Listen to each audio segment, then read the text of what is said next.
Bismillahirrahmanirrahim. Assalamualaikum warahmatullahi wabarakatuh. Alhamdulillah. Alhamdulillahilladzi 'allama bil qalam, 'allamal insana ma lam ya'lam.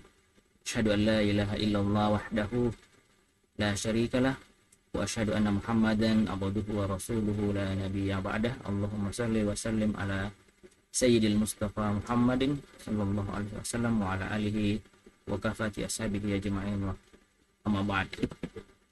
Alhamdulillah teman-teman sekalian, pada pekan kali ini kita tak lupa memanjatkan syukur kehadirat Allah Subhanahu wa taala oleh karena taufik, inayah, pertolongan, kerahmatannya sehingga kita masih diberi kesempatan untuk bertatap muka melalui media virtual dalam rangka melanjutkan pembahasan materi perkuliahan kita yang berkaitan dengan ilmu mantik, yang pada kali ini insya Allah kita akan membahas atau menekankan ke teman-teman sekalian yang berkaitan dengan takrib dan definisi sebagai kelanjutan dari pembahasan kita sebelumnya yang berkaitan dengan lafaz, mafhum dan musnad. Teman-teman sekalian, jadi sebagaimana yang kita ketahui bahwasanya ilmu mantik juga tidak lepas dari perkembangan filsafat. Nah, ilmu mantik yang berkembang di dunia Islam itu dikenal sebagai mantik Aristo adalah perpanjangan tangan dari ilmu filsafat itu sendiri. Sehingga ilmu mantik memberikan metode atau jalan bagaimana seseorang bisa berpikir dengan benar, merumuskan fenomena-fenomena dari sekelilingnya, serta agar manusia dapat menemukan sesuatu yang baru dari fenomena di sekelilingnya, yang mana fenomena sekelilingnya itu adalah berupa yang belum diketahui. Jadi proses berpikir itu berangkat dari ruang kehampaan, ruang ketidaktahuan, berpindah ke tempat, ke ruang yang pengetahuan. Sehingga ilmu mantik pun ini juga bertujuan dalam hal tersebut, yaitu agar manusia dapat menyelesaikan sesuatu yang belum ia ketahui menjadi sesuatu yang bisa dipahami dan dimengerti. Bahkan lebih lanjut daripada itu, mantik mengajarkan kepada kita agar sesuatu yang belum diketahui ini itu bisa tersampaikan dengan baik dan benar kepada orang lain, sehingga bisa diketahui dan dimengerti oleh orang banyak dan memberikan manfaat. Oleh karenanya ilmu mantik dalam hal ini memiliki tugas yang dimana ilmu mantik meletakkan dasar-dasar, aturan-aturan, rules tentang perasaan keingintahuan manusia. Jadi pada dasarnya secara fitrah manusiawi, manusia itu senantiasa terbawa untuk senantiasa belajar dalam hal untuk mencari sesuatu yang baru dari hal yang tidak diketahuinya, sehingga dalam benak setiap manusia akan senantiasa terbesit tentang pertanyaan keapaan. Jadi melihat sesuatu langsung mengatakan apa itu, tentang keberadaan juga atau tentang kebagaimanaan, dan juga tentang kekenapaan. Ini merupakan tiga landasan dari filsafat, yaitu tentang keapaan itu adalah tentang ontologis, kemudian keberadaan itu tentang epistemologis, dan kenapaan itu berkaitan dengan aksiologis. Maka satu objek saja di hadapan manusia akan terbesit dalam setiap pemikirannya akan tiga pertanyaan yang paling mendasar. Misal contoh ketika melihat bulan atau matahari, maka yang pertama kali yang terbesit adalah apa itu matahari. Pertanyaan, apabila memang objek ini memang belum diketahui sama sekali, maka manusia secara fitrah dan nurani akan mengatakan apa itu, kemudian bagaimana itu, kemudian kenapa begitu, atau selanjutnya untuk apa itu. Jadi ya, pertanyaan-pertanyaan yang senantiasa terbesit dalam yang ketika manusia bersinggungan dengan sebuah realitas atau sebuah fenomena di sekelilingnya. Maka pembahasan yang berkaitan dengan tasawurat, ya, yang dalam hal ini sudah kita dahului dengan pembahasan lafaz tentang mafhum dan musdak, adalah merupakan dari bagian ilmu mantik, dan di dalamnya dari tasawurat ini kita membahas lebih jauh dan lebih koheren tentang ta'rif mantiki yang akan kita bahas selanjutnya ini, ya. Dan ta'rif mantiki ini berkaitan dengan jawaban terhadap pertanyaan keapaan. Jadi ta'rif mantiki akan membahas dasar-dasar metodologis yang berkaitan dengan jawaban ontologis atau jawaban tentang pertanyaan keapaan, yang dimana untuk mencari tahu keapaan ini dan memberikan makna dari keapaan itu diatur dalam ilmu mantik, yaitu dalam tasawuf, pembahasan tasawurat berkaitan dengan ta'rif mantiki, agar definisi tentang keapaan tadi ini, ya, atau penjabaran tentang keapaan tadi ini, deskripsi tentang keapaan tadi ini bisa tersampaikan dengan baik dan benar. Baik, selanjutnya adalah apa itu takrif, yang menjadi pokok pembahasan dalam mantik tasawurat, yang membahas tentang bagaimana mendeskripsikan sesuatu, tentang metode bagaimana mendeskripsikan sesuatu tentang keapaan tadi dan menjawab tentang keapaan. Jadi takrif adalah memberikan kejelasan atas gambaran sesuatu yang majhul.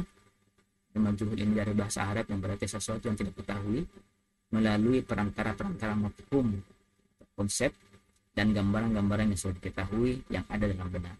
Jadi dalam takrif adalah memberikan penjelasan atau al-bayan atas deskripsi sesuatu yang belum diketahui melalui konsep, dan gambaran yang diberikan dalam takrif adalah sesuatu yang sudah diketahui dalam benak setiap manusia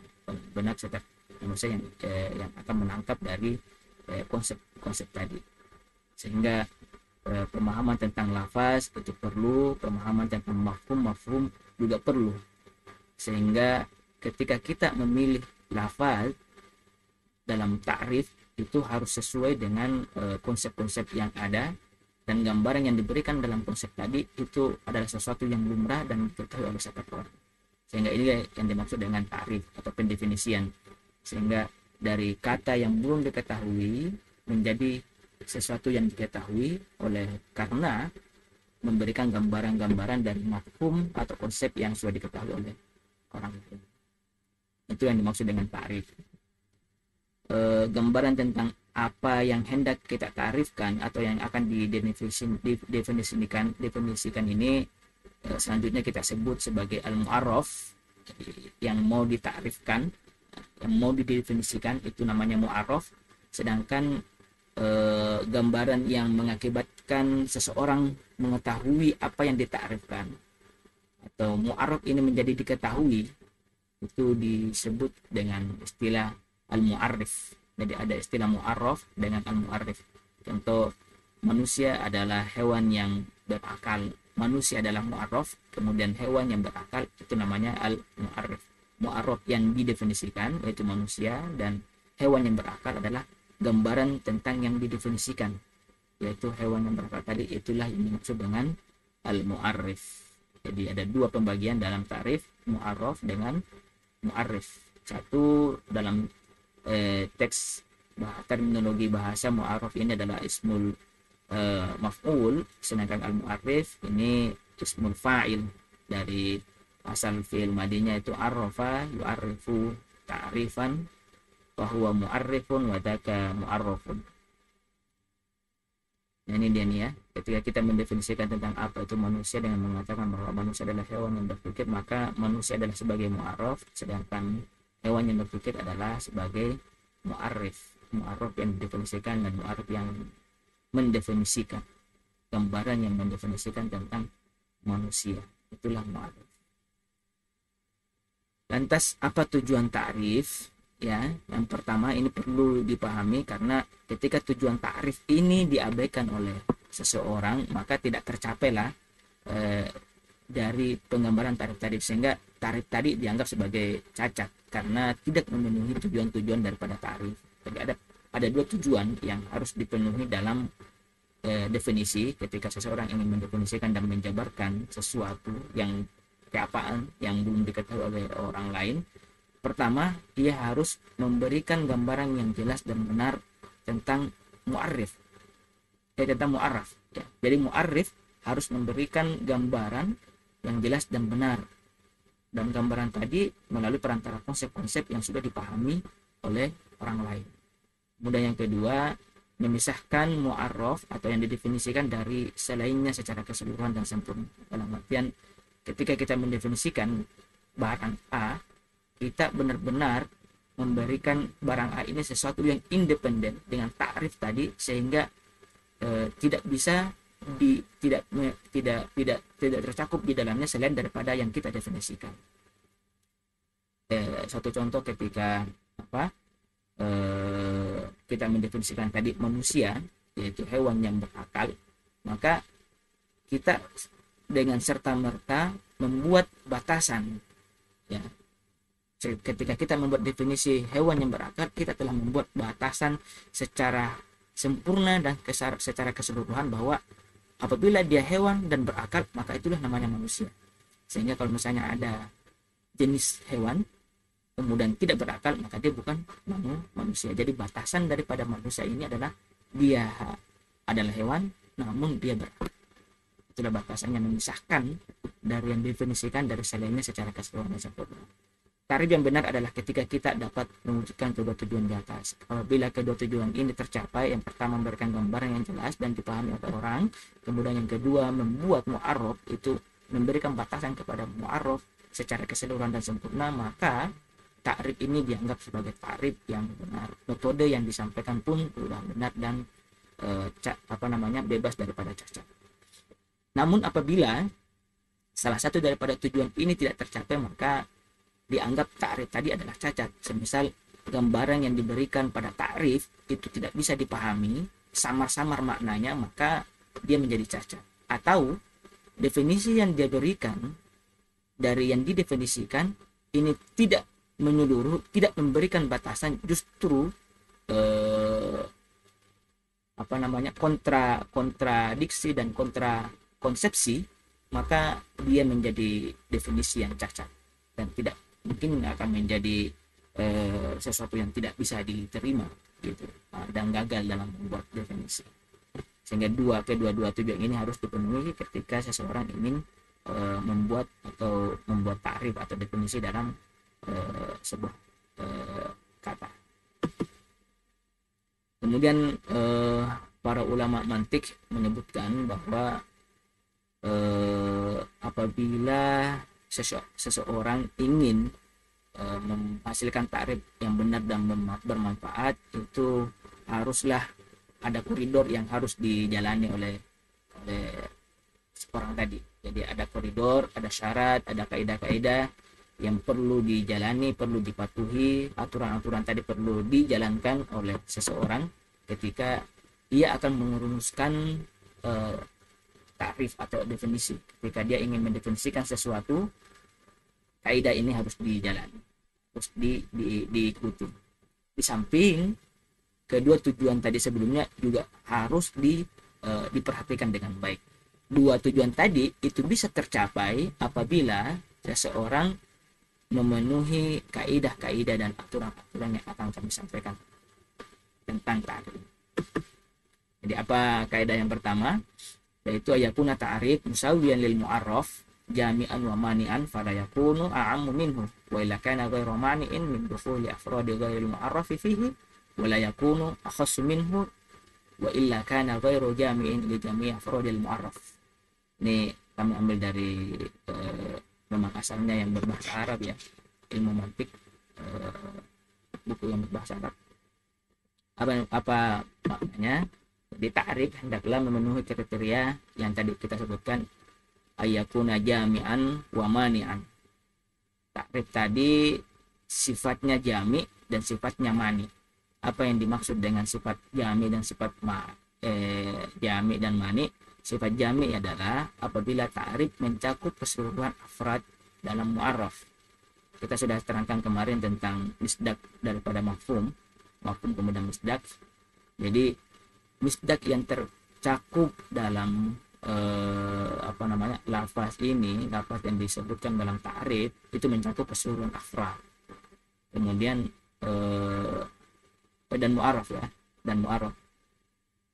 Inilah yang dimaksud dengan jami. Kemudian hendaklah afrad dari selain mu'arraf tidak masuk ke dalam ta'rif tersebut. Jadi tujuan yang kedua yang kita sebutkan sebelumnya inilah yang aturannya, kaidahnya. Jadi afrodnya individu dalam mu'arraf itu mencakup keseluruhan. Kemudian hendaklah afrod selain daripada mu'arraf tadi tidak masuk ke dalam ta'rif tersebut atau mani. Agar ta'rif yang kita buat menjadi jami dan mani, hendaklah ketika kita menggunakan kata, jadi hubungan kata antara mu'arraf dengan mu'arrif adalah hubungan tasawi. Apa itu hubungan tasawi? Penjelasan sebelumnya yang berkaitan dengan lafaz kulli, hubungan dua lafaz kulli. Yang pertama ada namanya hubungan tasawi, yaitu afrodu mafahim, afrodul misdak dalam mafhum itu hubungannya tasawi atau kesamaan antara satu dengan yang lainnya. Bagaimana contohnya? Contoh ketika kita mendefinisikan apa itu gelas, ya, dengan mengatakan ia adalah perlengkapan makan, ini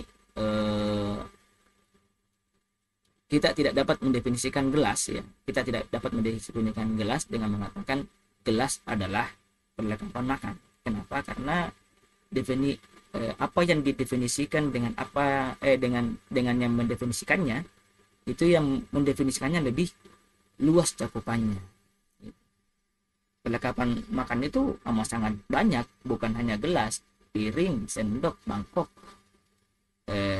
apalagi sarbet, pisau juga termasuk perlengkapan makan, garpu itu termasuk perlengkapan makan. Sehingga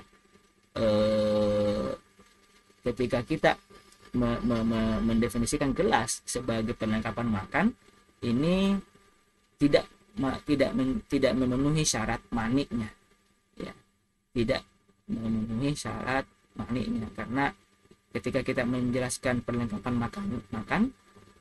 makan itu misdaknya banyak, ya, misdaknya banyak dan bukan hanya gelas saja.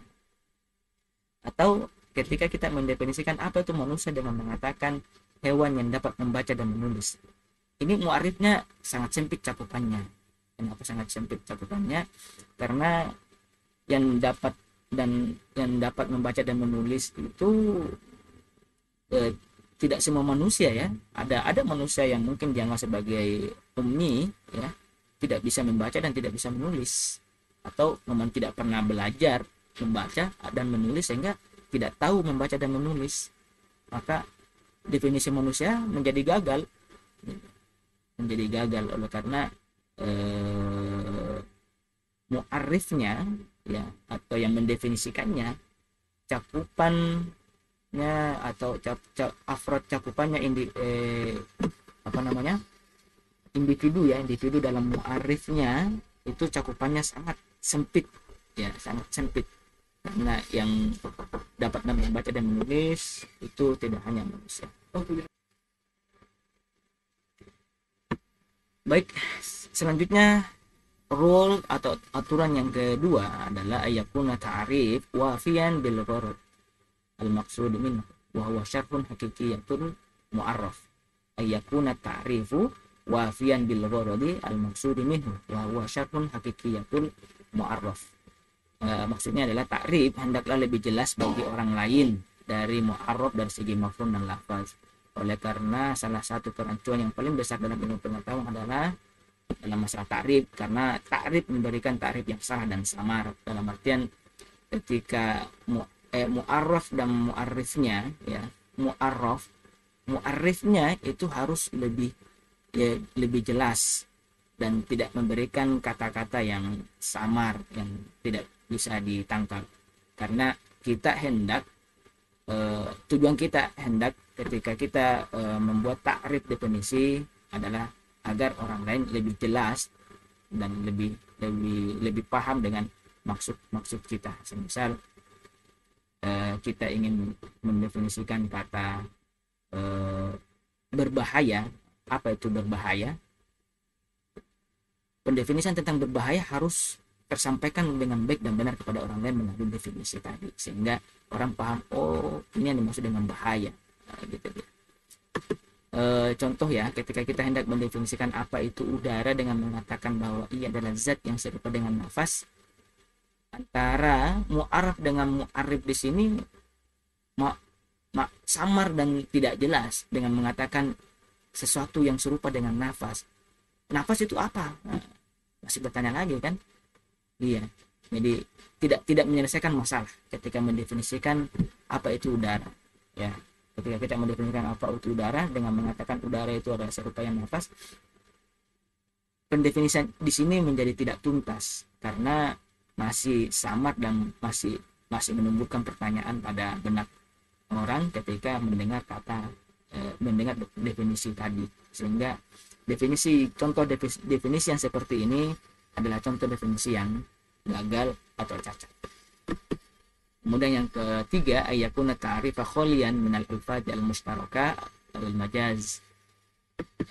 Itu bahasanya ta'rif hendaklah memiliki perbedaan secara mafhum dari mu'arab. Tidak dibenarkan dalam ta'rif di mana perbedaan antara mu'arab dan mu'arif hanya dari segi lafaz saja, sementara dari segi mafhumnya sama. Yang artinya kita tidak dibenarkan untuk menggunakan lafaz mustarak. Apa itu yang maksud dengan lafaz mustarak? Kemarin kita belajar tentang lafaz mustarak, yaitu lafaz yang memiliki makna padanan yang sama. Semisal al-insan dengan bashar itu sama artinya. Kaki dengan letek, nah itu sama artinya. Mata dengan ainun itu sama artinya. Dan lain sebagainya. Jadi lafaz yang dipakai adalah lafaz mustarak yang memiliki misdak yang sama misdak yang dimiliki, atau menggunakan lafaz majazi. Nah, lafaz majazi ini lafaz yang masih membutuhkan tafsiran atau takwilan, ya. Jadi antara mafhumnya mu'arraf dengan mafhumnya mu'arif itu harus memiliki mafhum yang ketersesuaian mafhum, ya, ketersesuaian mafhum. Jadi perbedaannya tidak hanya dari segi lafaznya, lafaznya sudah berbeda sehingga kita bisa pakai, tapi gara-gara mafhumnya persis sama, gambaran konsepsi tentang lafaz yang berbeda tadi itu sama, maka dia dinamakan lafaz mustarak, ya. Contoh, kita tidak dapat mendefinisikan insan dengan bashar, gitu ya, dengan manusia dan manusia, oleh karena kedua mafhumnya sama. Atau mendefinisikan ilmu dengan mengatakan ilmu adalah lautan luas bagi para pendahaga yang keharusan. Nah, ini juga tidak dibenarkan juga, karena definisinya ini adalah sesuatu yang majazi, ya, sesuatu yang majaz. Kata-katanya majaz sekali. Lautan luas bagi pendahaga yang keharusan ini bukanlah sebuah definisi daripada ilmu, gitu ya. Kemudian yang keempat, ayakuna ta'rif khalian minad dauri wa bi alla yashmala at-ta'rif ala ma la ya'rifu illa bil mu'arraf. Jadi yang dimaksud adalah ta'rif hendaklah tidak terjadi daur atau siklus, yaitu di mana dalam mu'arrif masih membutuhkan ta'rif lagi yang lain. Jadi ketika kita mendefinisikan, kemudian definisi yang kita berikan itu membutuhkan definisi lagi yang lain. Ta'rif yang seperti ini sangat rancu dan cacat. Karena yang namanya ta'rif harus memberikan kejelasan dan jawaban dari sebuah pertanyaan tentang keapaan. Berhenti sampai di situ. Tidak memerlukan lagi penjelasan yang lain. Itulah definisi atau ta'rif yang benar dan bebas daripada kesalahan. Sehingga kalau misalnya ta'rif tadi masih terjadi siklus di dalamnya, ada ta'rif yang membutuhkan ta'rif, itu masih rancu. Contoh ya, bagaimana ketika kita semisal mendefinisikan waktu. Apa itu waktu? Dengan mengatakan ia adalah sesuatu yang diukur dengan jam. Waktu adalah sesuatu yang diukur dengan jam. Orang masih bertanya lagi, Apa tuh jam? Nah, kemudian jam adalah alat yang dipakai untuk mengukur waktu. Ini terjadi memutar saja di situ definisinya, karena yang didefinisikan ada di yang mendefinisikan, kemudian mendefinisikan ada yang terdapat pada yang didefinisikan antara waktu dengan jam, sehingga pendefinisian seperti ini, tarif yang seperti ini itu dianggap rancu dan cacat karena terjadi siklus daur. Dalam takrif membutuhkan takrif lagi, dan takrif yang lainnya lagi ini terkadang kembali kepada mu'arraf yang didefinisikan. Pendefinisi itu membutuhkan definisi, yang definisinya itu kembali kepada yang didefinisikan. Jadi ini macam-macam takrif ada dua. Jadi ada namanya takrif haddun dengan takrif rasmun. Kemudian haddun terbagi menjadi dua, takrif tam, takrif nakis. Kemudian rasam, itu ada rasam tam dan rasam nakis. Jadi secara keseluruhan ada 4 macam takrif. Garis besarnya ada dua, haddun dengan rasam.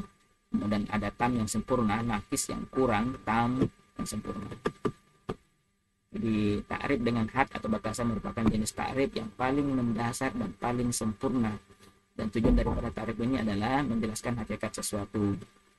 Kemudian takrif dengan gambaran, jadi had itu batasan, dengan rasam itu adalah gambaran, adalah jenis takrif, dan tujuan asalnya adalah untuk membedakan sesuatu dengan yang lainnya, untuk memberikan perbedaan antara satu dengan yang lainnya. Ketika kita ingin membedakan manusia itu dengan mengatakan manusia adalah hewan yang berakal, maka kita sedang melakukan dikotom bahwasanya manusia, hewan itu ada yang berakal dan ada yang tidak berakal. Nah, hewan yang berakal itu adalah manusia, sedangkan hewan yang tidak berakal itu selain daripada manusia. Inilah yang dimaksud dengan takrif rasam atau gambaran, yang tujuannya adalah ingin memberikan perbedaan dikotom kepada yang lainnya.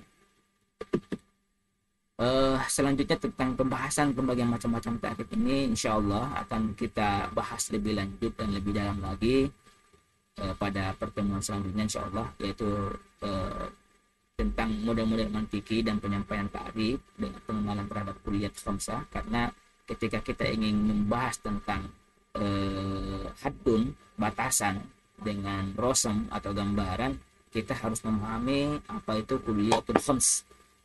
Kulliyatul khams itu pasti akan kita bahas pada insya Allah akan kita bahas pada pertemuan selanjutnya, apa saja dalam kulliyatul khams, kemudian bagaimana saja ada model mantiki.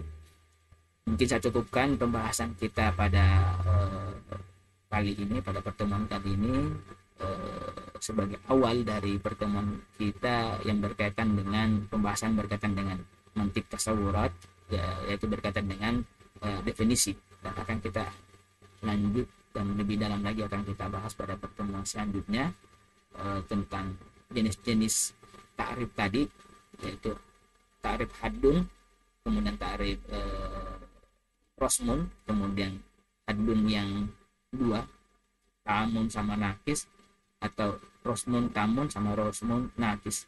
Untuk memberikan penjelasan dan perbedaan di antara keempat macam jenis takrif ini, kita harus lebih dulu mengenal apa itu kulliyatul khamsah yang akan kita bahas di pertemuan ke depan. Selanjutnya kami persilakan kepada teman-teman untuk memberikan komentar, pertanyaan, sesuatu yang belum dipahami dari pembahasan kita pada kali ini. Silakan menuliskan komentarnya, dan setelah ini Anda diminta untuk menyelesaikan tugas yang ada di kelas kita. Demikian penyampaian dari kami, kurang lebihnya mohon dimaafkan. Kita tutup dengan bersama membaca hamdalah. Alhamdulillahirabbil alamin, subhanakallahumma wa bihamdika, nasyhadu an la ilaha illa anta, wa nastaghfiruka wa natubu ilaika.